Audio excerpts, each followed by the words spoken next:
एक औरत की सबसे बड़ी दुश्मन कौन होता है? एक औरत ही होती है। तो मैं सभी औरतों से हाथ जोड़कर विनती करती हूँ कि देखिए, पुरुषों में एकता है।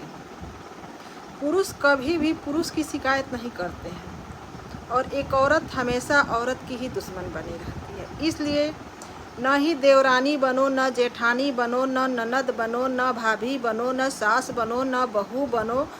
कम से कम एक औरत हो और एक औरत का हमदर्द बनो। पर नहीं, औरत को तो बस चाहिए कि किस औरत पर उंगली उठाना है हमें।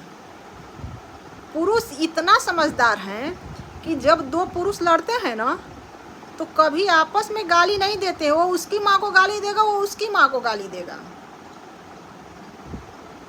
औरतें दिमाग लगाओ, सोचो कि पुरुष की ताकत, कोई भी महाराज लोग भी है ना, तो कहीं भी अगर कुछ घटना हो रही है, वहाँ औरतों को बुरा भला बोला जाता है, आदमियों को नहीं। वो मर्द है, कुछ भी कर सकता है।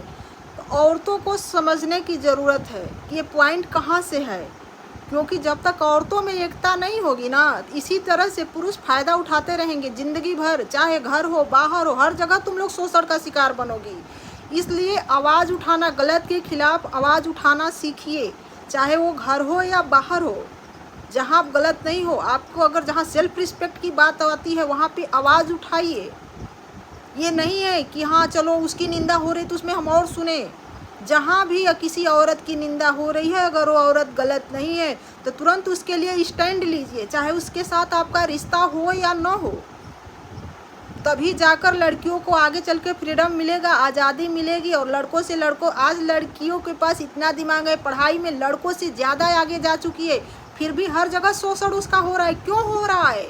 क्योंकि औरत ही औरत का साथ नहीं देती है। घर में सास बहू में नहीं बन रहा है, ननद भाभी में नहीं बन रहा था। उसकी चुगली करेगी, उसकी चुगली करेगी। अरे एक इंसान बनो यार, समझो कि ये कहाँ से शोषण हो रहा है, कौन कर रहा है। जब औरतों में एकता होगी तो किसी पुरुष में दम नहीं है कि किसी औरत के ऊपर, अगर किसी की सास अच्छी हो ना, तो किसी ससुर, देवर, भसुर की पति, किसी की में ताकत नहीं है कि उस औरत के खिलाफ आवाज़ उठा दे और उसको घर में प्रताड़ित कर दे। नहीं, किसी में ताकत इतना नहीं है। शुरुआत कौन करता है घर में? सास। यहीं से कहानी शुरू होगा। तो समझो और इसको सोचो कि जहाँ तक हम सुधार सकते हैं, जहाँ तक कोशिश करें हम। नहीं तो ऐसे ही हमेशा शोषण होता रहेगा और झेलते रहोगे तुम लोग। झेलो।